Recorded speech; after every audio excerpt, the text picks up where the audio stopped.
Is few smaoineamh gur Mick O'Dwyer mar imreoir Iarn Cada Curie ó 1956 go 1974.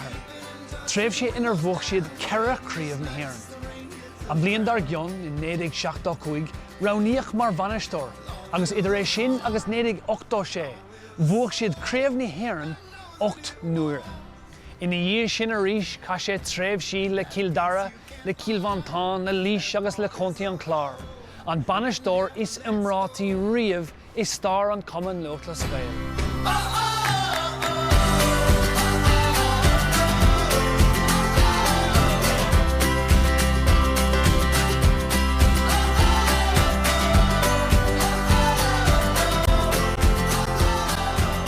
The main reason why we achieved anything at him was because of the work that we put in. I changed the whole system of training in the county. The very first thing I did, we did 27 consecutive nights. Every night we were in there, we did something different. We played ground football, we played hand passing, we played football, plenty of football, and then we did plenty of running as well, of course. A lot of wire-to-wires, which became famous in Kerry. A lot of the players that came after me, actually, and managers, I think they still use that system of the wire-to-wire.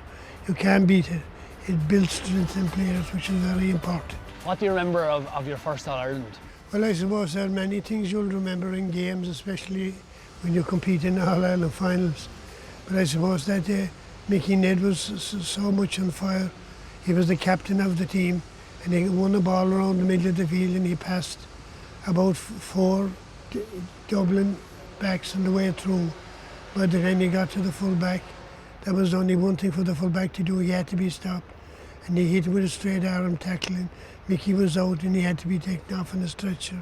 But he had set a fire in the team, which became brighter and brighter as we went on in the game.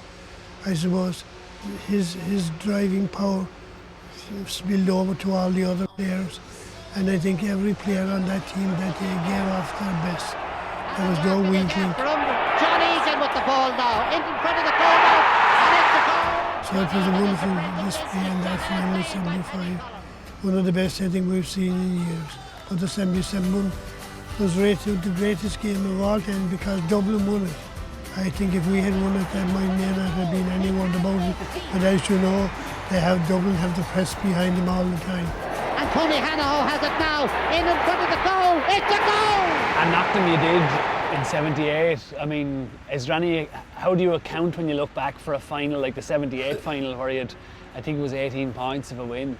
Well, at the end of 77 in Kerry, there was a witch hunt started by the clubs of the county to get rid of myself and Gerald McKenna, who was chairman at the time. But anyway, Gerald McKenna survived by a couple of votes, and when Gerald survived, of course, I was to continue on as manager.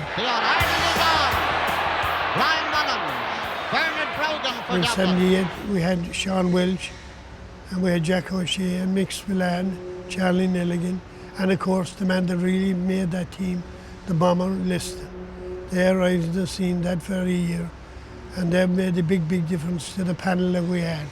But the bomber, I think, was the most valuable player we had. But even to this day, if you play a big man who's able to win in the square, I think it will pay dividends. We had the bomber, he made our team, and we went on then to win so many All-Ireland, 7 more All-Ireland. And old Liston outfielding everybody, the ball back into Liston, and it's another goal! What comes to you now, Mick, when you come back here to Croke Park and you think back over all the days you spent here? Well, every time I come into Croke Park, it reminds me of the great days that I spent here. But I'm quite happy to come here and sit back now and watch the games as they progress. But football, in my opinion, is going through a revolution at the moment. You have a lot of defensive football, you have a lot of hand passing. But I mean, that's part and parcel of any game. You will have a revolution from time to time. But still, if you have the big men to put them in the full forward line, play the ball at him like Jack Charlton did in that great run he had in the soccer years, it will still pay dividends. And all the tactics in the world will go out the window if you have men strong and big enough to win possession in the square.